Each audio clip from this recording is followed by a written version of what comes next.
Hi, live, coming to you from a very rainy South Florida day. This is Dr. Leslie Wakefield, Lunchtime Live. I've been doing it every Wednesday at 12:30, and the idea is to answer questions and to be accessible for either my patients or people that can't make it. Let me see, it's like super stormy.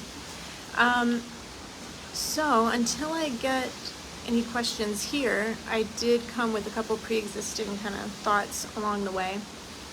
I had a patient this week who saw me for constipation, and she was learning to feel her body and learning to feel the sensation of fullness and urgency and when to actually go and the mechanics of doing that.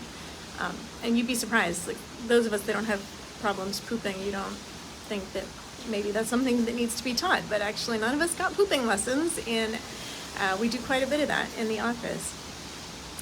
Anyway, she was saying that now that she's tuned in and she's learned to feel her body, she realizes how much tension she's holding in her pelvic floor, and that specifically she would catch herself when she was thinking about something stressful, not even something in the present moment, like rehashing something from her past. She's a very analytical person, she's a very thoughtful person, that she all of a sudden realized that her anus was clenching every time she had these stressful thoughts. And she has been doing this all day, every day, probably most of her life.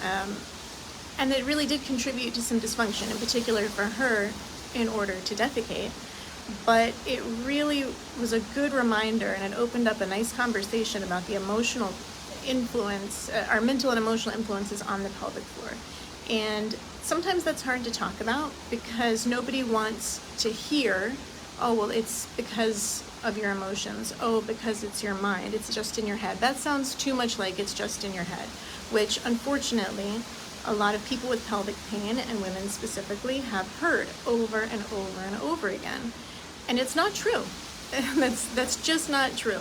And so when we start to talk about the effect of systemic tension or anxiety or depression or mental or emotional thought patterns, these things, and how that can affect your pelvic floor, I think you have to tread very carefully, because people have been told too many times that it's in their head and they just need to relax, or just need to get over it, or take an Advil, or one of these silly things that doesn't work.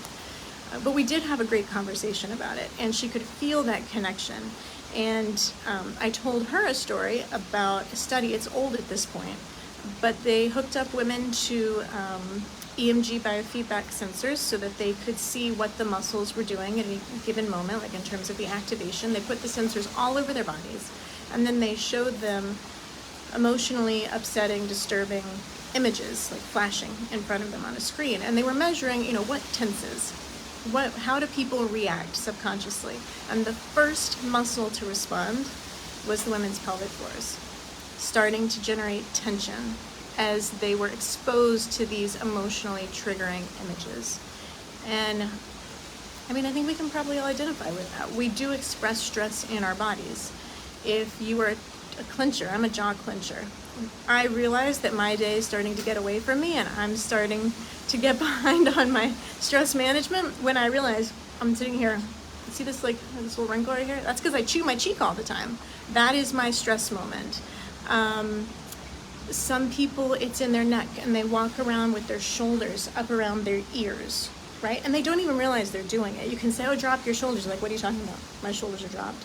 No, that's the place that they are storing their stress. And the more stress they get, the tighter that neck gets, and eventually they're going to get a headache. And like, where'd this headache come from? It's my stress headache.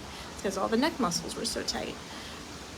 And for some people, a lot of us, that also happens in our pelvic floor. And that is exacerbated when there is pelvic pain.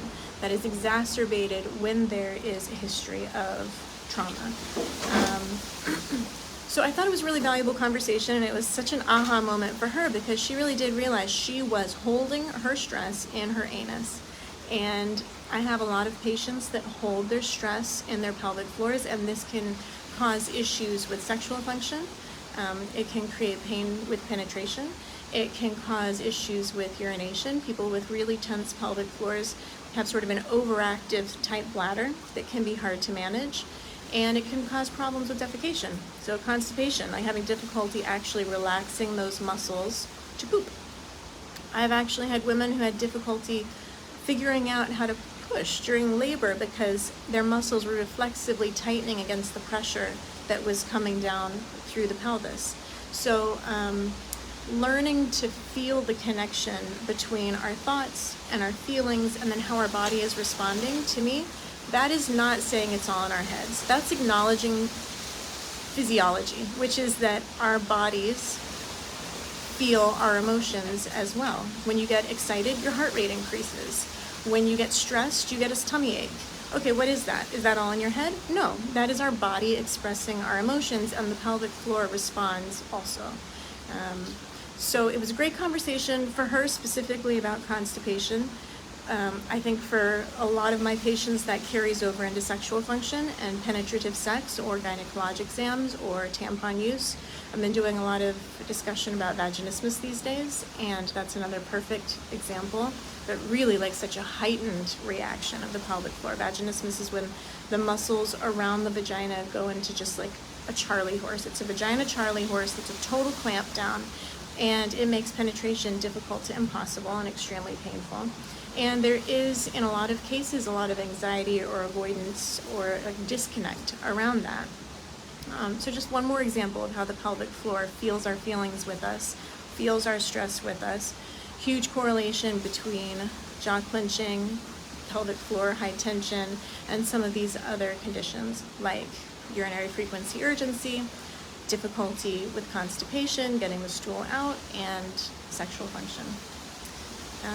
So that's it. That was my big aha for this week that I loved, and I loved the conversation with her. I wish we could have let everybody be a fly on the wall to hear that, so I thought I would translate it into the Facebook Live today. I do this every Wednesday. If I get more questions, I'll stay on longer. And it's Wednesday at 12:30, Dr. Leslie Wakefield PT on Facebook. And then if you missed it, I also post these videos on YouTube, which is Dr. Leslie Wakefield PT on YouTube. If you have a question and you know you can't make the Facebook Live, you can always submit it privately and in advance, and then I can answer it live and you can watch the recording. I'll see you next week.